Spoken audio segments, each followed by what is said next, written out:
Here it is.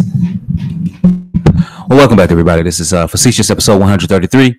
This is going to be mad unusual. Well, never mind. It may not. It may actually not be. May not actually be that unusual because I am here today. I am joined by my man Mike, aka Scarfinger, aka Real Talk. What's up, dog? Bruh. Will you sleep, dog?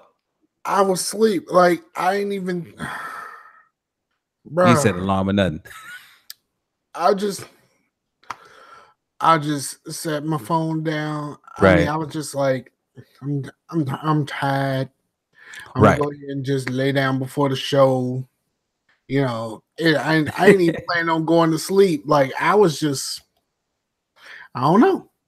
I figured you were, and I was like, man, let me just go ahead and call him, see what's going on, see what's crack-a-lacking. So, thankfully, I gave you a call. It all worked out. So, I ain't mad at you. So it's all good though, man. But listen, look, man, I got some work to do tonight for the job. So this is gonna be a short show, y'all. This is gonna be real short. Because I don't have much time, and I know Mike tired, but he got another show he got to do tonight. So man, I think we're gonna jump right into this thing, dog. I forgot the time. I think it's about 6:25. I don't know what it is. That's what it is though. So I did August 2nd, 2018. It's already August, Mike. Kids go back to school, bruh. Kids go back to school, bro. I've already done like the shopping for like the school supplies. Right. Like I ain't bought none of the clothes and stuff though. But I'm like, bruh. And I shared something on Facebook and was like, yo, is it me or did June and July last about 5 minutes? Yeah, that's about how it feels, man. I mean, boy, it's short, bro. Like we already here. We are already here. Football starts up this weekend, right? Preseason football. Like I see somebody post something, yeah. Or tonight, maybe if it's Thursday night. No, probably this weekend. But nevertheless, y'all, we here already, man. So it's amazing. You know where else we're here at, Mike? We're at a point to where. So last week, James Gunn was released from Marvel for tweets that he did 8 years ago. First of all, now, well, we'll get to the first of all, but we'll come back to it. Now, the staff of Guardians of the Galaxy, like the crew members and things, they've all signed a petition petitioning Disney to rehire him back as director. So, my question is, why didn't you do this? Like you didn't scrub his account before? Like you didn't scrub his account when you were trying to hire him, when you were searching in the hiring process for directors and stuff. Like you didn't scrub the account beforehand. Generally, that's what's commonplace now. Where employers they do that, they scrub your account, dog. So that's why I never post anything that I don't want out there. So, but that's the same thing that's happening with all of these baseball players and stuff, where they all getting caught up from like stuff from like years ago. Yeah, man. And it was just like, I see it both ways. I do. On one hand, you shouldn't have to answer for something that was like 8 years ago. Like, you know what I mean? Like, we grow as people. Mm-hmm. And you shouldn't have to answer for that. But also, you should be able to articulate that point. Well, I think I agree. I think you should be able to articulate the point that yes, you're older and you've made other decisions. But I think the biggest point is that so for me, I see it both ways, but I also see it in another facet in that, bro, there are repercussions to putting things out on social media. There are. Like you can't just run around here just popping off at the gums and thinking there no repercussion is laying in wait for you. That's just not how this thing works. We are a society of rules, and we're a society and a culture that tries to maintain order and avoid chaos through the implementation and execution of rules. So, I mean, even though we try to implement a level of morality, but it kind of fails in a regard. But dude, like you just can't run around saying every which thing, right? Yeah, I think it's more of that feeling that you have when you're young, right? That like the the untouchableness of it, like the fact that I am going to feel this way forever. Yeah, the carpe diem. Like it's a carpe diem sensation, right? It's like a live for the day because I'll feel like this I'll feel like this forever. Like this today will be my tomorrow. Well, but when it turns out your tomorrow has kids and a wife and a company and maybe a church and maybe other people, you know what I mean, that you represent, well then that all changes. You see what I mean? So it's an interesting conundrum, man. The outrage culture, Mike. I'm sorry. I'm not even a part of outrage culture, but like you also had to like, where was your parents to say like what happens when you leave my sight is a reflection on all of us. Right. And whether it's when you going out to the store or how you present yourself on social media and stuff like that, like how you do this is a reflection of all of us. Like it's like these people ain't got no home training. I mean, like well, you brought back the home training on them, though. That's what I'm talking about. You ain't got no home training, like because somebody. Right. Like even if like you know me like the baseball dude, like he's like shouting out the KKK and all that kind of stuff, and it's right. What set you from, dog? Like what you claimed? What you claimed? You know what I mean? Like what is wrong with you? Why is this? Yeah. Why is this a thing? And to be honest, they never really have to answer that question. Like, why was this really a thing? Yeah, they never had to answer. They never had to answer the question. They just say, "Well, I was just young," and all that kind of stuff. But no, I need someone to actually be able to answer. Ask the question. Yeah, I was listening to Bo, and he was saying that he was like, you know what? People are always like, you know, they're like, you know, it's this bad thing, and you know, I was young, and I apologize for it, and I move forward, you know, and that doesn't reflect who I am now. No one's is like, pump your brakes. Why did you write that in the first place? Right. No one is grilling them on why you felt that way. But again, this society refuses self-reflection because we're too busy worried about being offended. The only self-reflection we have is if we're offended at something that someone else says. And then it's not reflection on self, but reflection upon the words or actions of others. So it's not truly self-reflection. So the thing that really infuriates me is that we don't really tend to get a chance to grow and have that conversation so we can learn.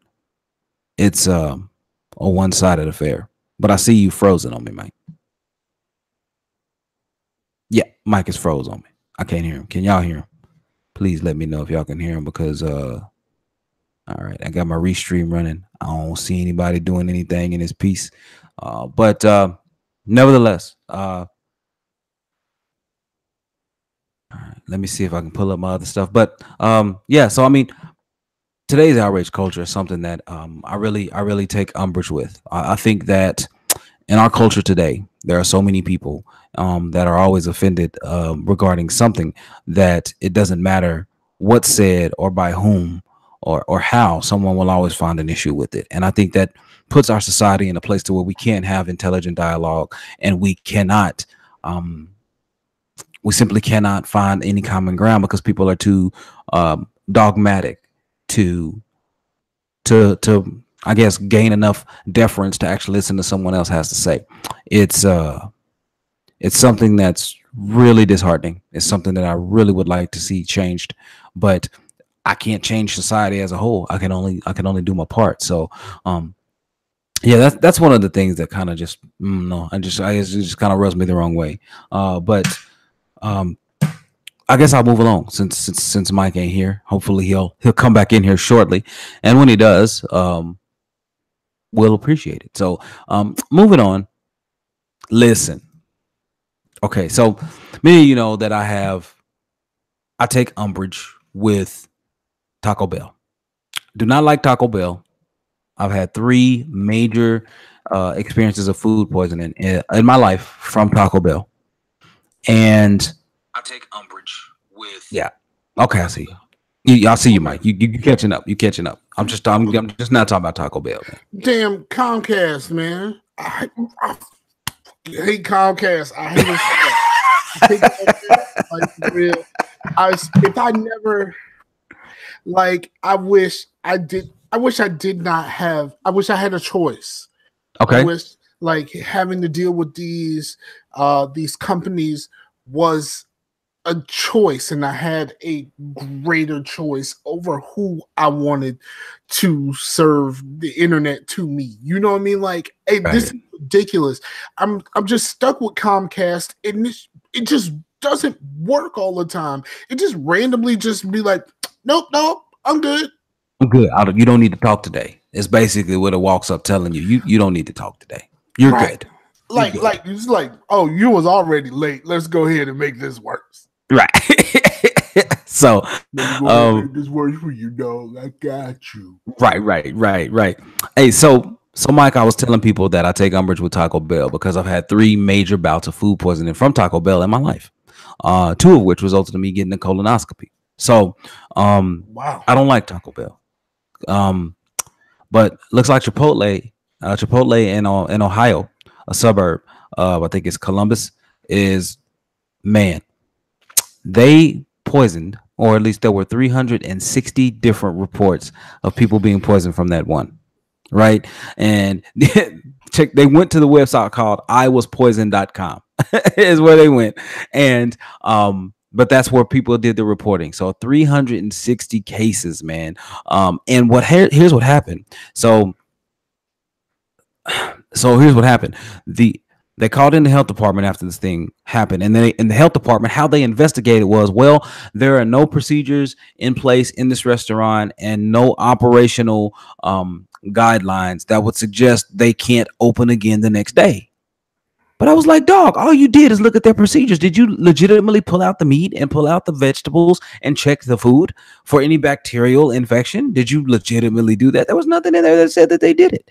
So, you know, bro, Chipotle has been in an issue. Like, they've had E. coli and norovirus outbreaks in 2015, and that affected people in 14 states. And now they're dealing with this, and shares dropped a lot. I think it was a total of 6%. 14% in the last week. Actually, it was 6% this week. Yeah, this article is old, but yeah, man, Chipotle, 360 people, man. So I don't know, man. I don't know. All I know is that I'm not eating open air stuff like that anymore. The food poisoning is rough. I've only been to Chipotle like maybe once or twice. Like, I never really it's never been like a huge thing for me. You know what I'm saying? Right. So I can't really speak on it from the perspective of somebody that's only been there maybe twice.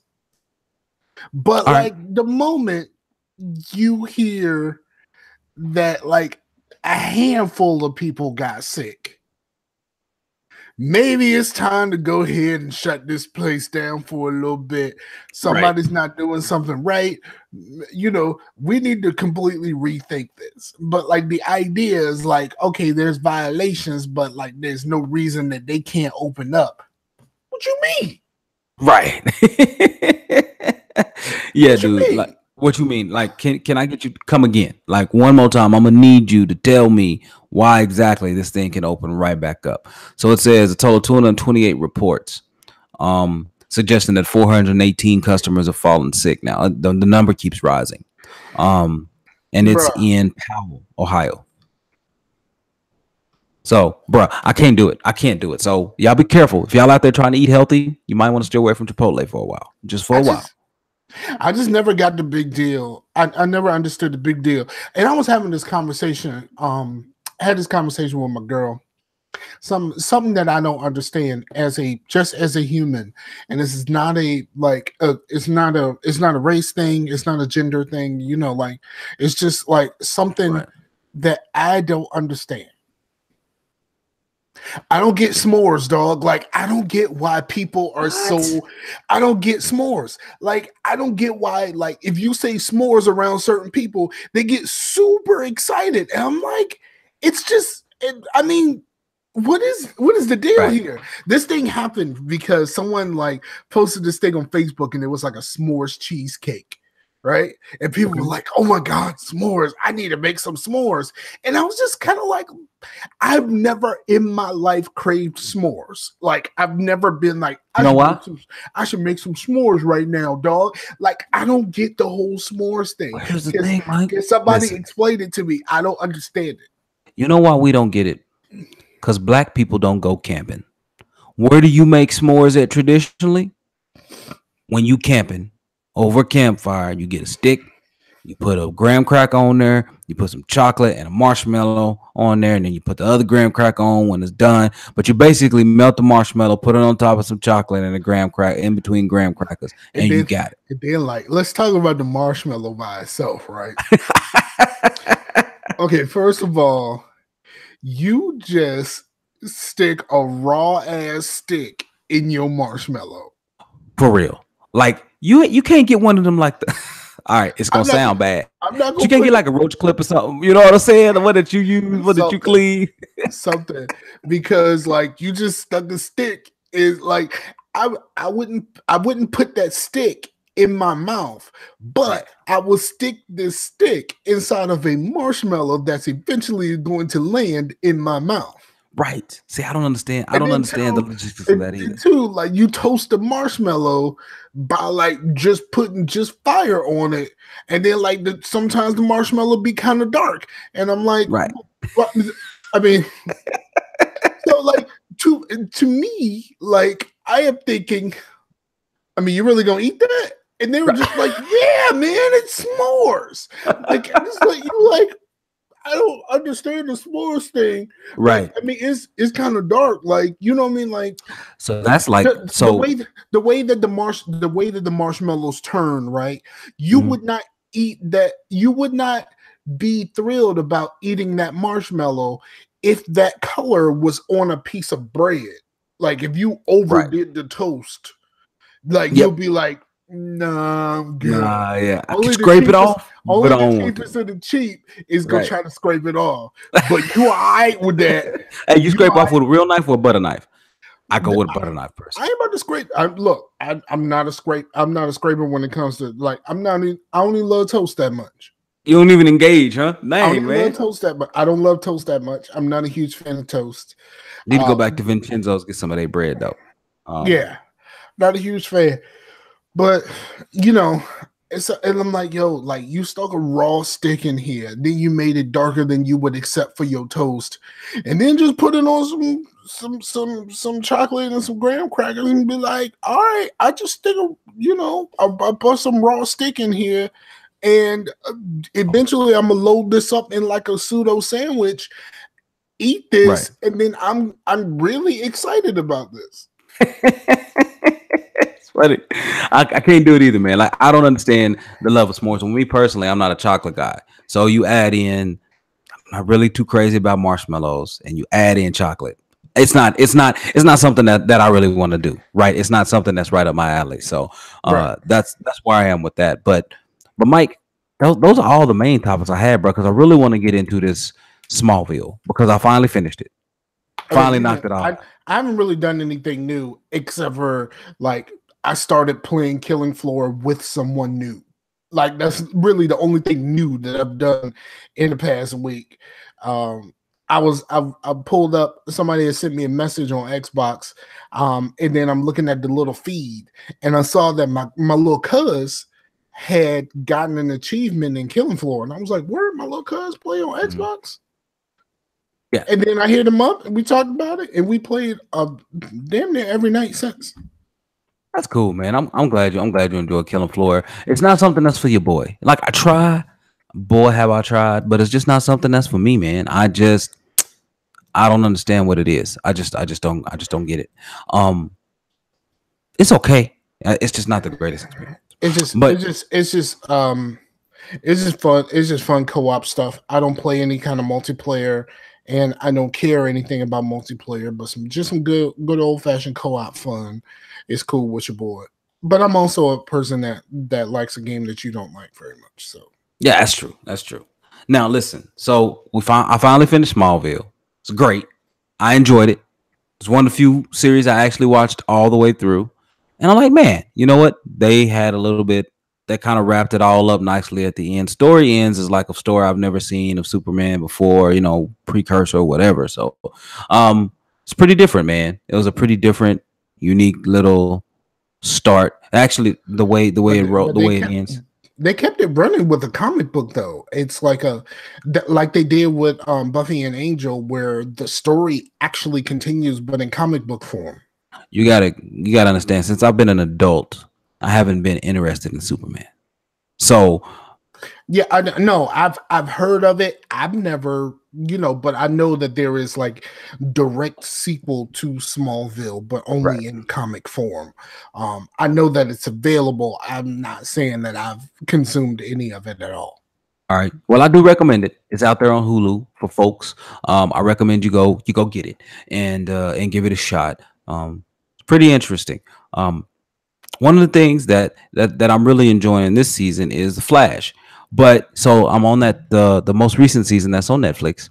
And what is it about the third season of characters where they get insufferable? Because Supergirl is that way. Stinking Flash is Flash. I don't even know what season he's in now. But now this season, he is kind of he just comes back different. And I don't know. But the villain is pretty stinking cool. I like the villain. For the Flash, I just like the fact that it's not a speedster, and like we don't have to deal with another speedster, because the first couple seasons, your main villain has always been a speedster. So right. That's all I truly cared about. I really liked, I'm not really a DC comic book guy. Right. I just like the fact that this guy just always the thinker just always just one step ahead of Barry, like the whole season. And trying to because up to this point, like we think of Team Flash as being very intelligent people. Mm-hmm.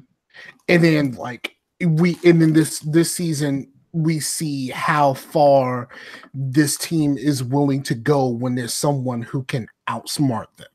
I'm liking the dynamic of Killer Frost combined with some other people. You know what I mean? So I mean, I enjoy it. I think Flash is pretty good. I'm watching Arrow again as well.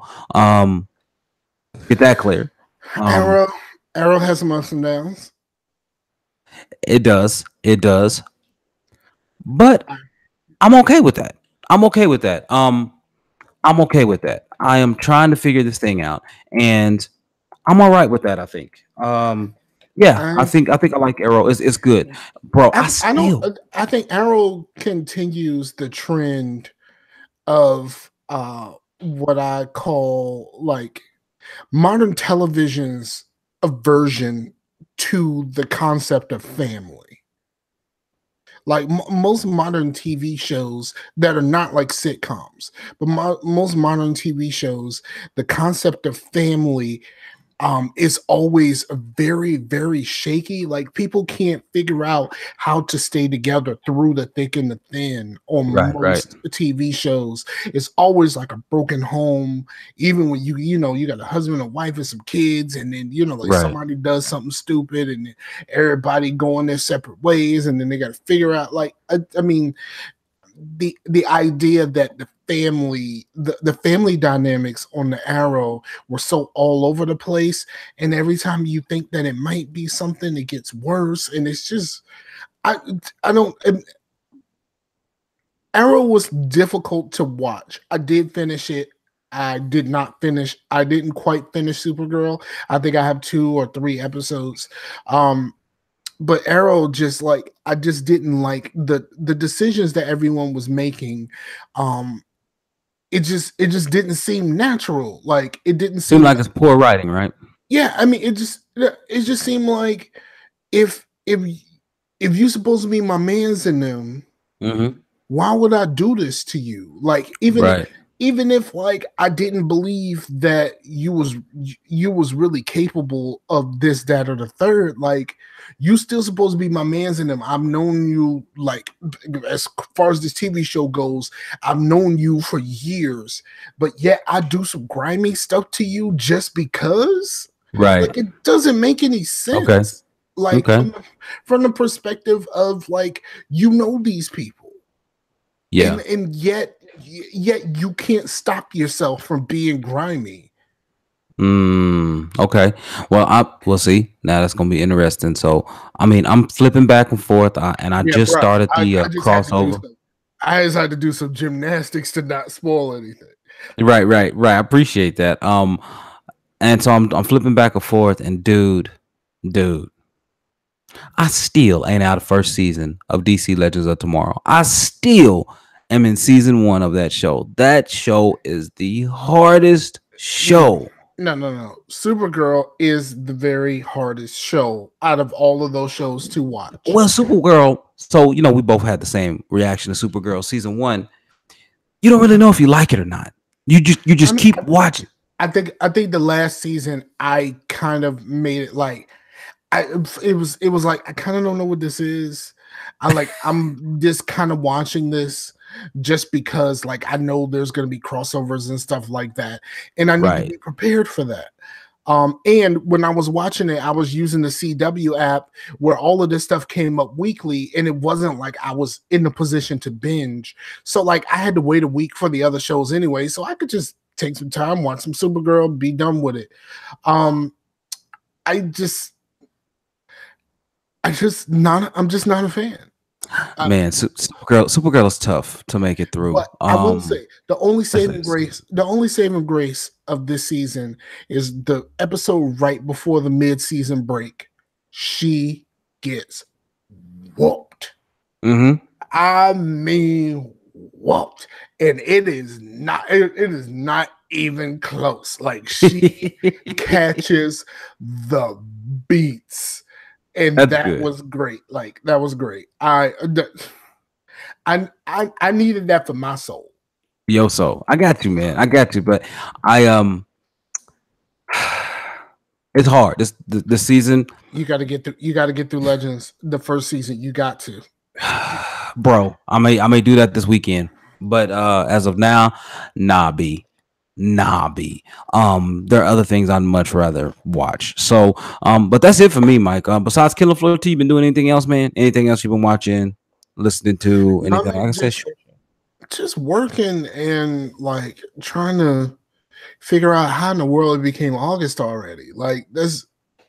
Right. You know what I mean? Because like I got a month and I'm like going through this stuff with my daughter, and like I haven't really done very much this summer because like the every time I go to do something comes up, or something happens with her or something happens with me. One of us is sick. One of us is having our monthly thing. You know what I mean? Like something keeps happening, and I haven't really done a whole lot. That's important, except for just kind of being around here, and that's the important part, though. Like that's the important part, just being there. But just the summertime is when you go out and you do things, and as a family, I understand. There's a family over here. There's a family over here. Family. Little Ronnie, Bobby, Ricky, Mike, them. As a family. There's a family over here. Me and the guys. Joey, Vinny, Costello, Dino. I mean, So, you talking about Big Dino or Little Dino? I mean, both. I mean, Little Dino look crazy, but Big Dino. Who doesn't love Big Dino? So no, man. But no, that's really about it, man. So that's all I got, Mike. Man, I mean, we can move into shoutouts, bro, because it really is that easy. Go ahead. Yeah, I don't really have very much going on. Like I said, like mentally, I'm kind of fried, so I'm getting a lot of help for August on Scarcasm. Starting today is August. Yeah, second. August 2nd. Yeah, no, August. That's okay. Oh, okay. That's a hashtag. All guest, all guest. Okay, cool. Yeah, man. Um, Um, so that's gonna be fun, and we got some people lined up, and that's gonna be cool. So just man, shout out to all the people, and shout out to you for being one of the people that's gonna be down. yep. We're gonna get this thing popping. I'm trying to figure out whether I should like the episode that you're on. Maybe I should try to finesse something out of both shows and both shows combined instead of doing shows separately, separated by an hour. Like how to work that better. Oh, okay, yeah. If you and Chase can set that up, we can make it work, man. We make it happen. Yep. So ain't no big deal. Yep. Yes, sir. All right. Well, got a couple of shout outs here. Got a couple of shout outs. Shout outs to AZ Rock Slide, who I was listening to on Everyday Gamers. There we go. And they were shouting us out. He was shouting us out about how one of our show titles, he was like, he was a little concerned about it. He's like, but he knew we would explain it. So anyway, he was just shouting us out. He appreciated the show and everything. Good stuff. And then Detroit Slap as well. What show was that? Was that with the Put Your Nuts on it? Probably. It was probably Put Your So yeah, I just want to say, hey man, we got you, and we appreciate it. So, but Mike, man, that's really about it, dog. I don't have any other shout outs, man. I just kind of want people to know to hey, be safe. For many people, this is tax-free weekend, and here in Oklahoma it is. I know here in Texas is always a tax-free. It's in Virginia too. Yeah, so it's tax-free weekend. So if you need to get your kids some school supplies, or if you just need yourself some new jams, get on out there and handle it. And everybody be safe. Ain't no need throwing elbows. I mean, you might have to cuss somebody out, but ain't no need throwing elbows. You know, that's all. That's wholly unnecessary. Or you may just want to cuss somebody. Like, I mean, you could want to. I mean, absolutely. But yeah, that's really about it, y'all. I got to get up off of here. I got to get right back to work. I got my laptop. I've already put in 2 hours OT this week, so this will probably be about 4 tonight. Okay. So yeah, so this show probably will not be posted until tomorrow on Friday. So I appreciate everybody being patient and getting to it, but and those trying to pull it up on YouTube. So everybody, thank you so much for watching and or listening to Facetious episode 133 on August 2nd, 2018. We'll be back in your ear and in front of your eyeballs again next week. Peace out to the Warriors. Peace out to the Warriors, yo. Yes, sir.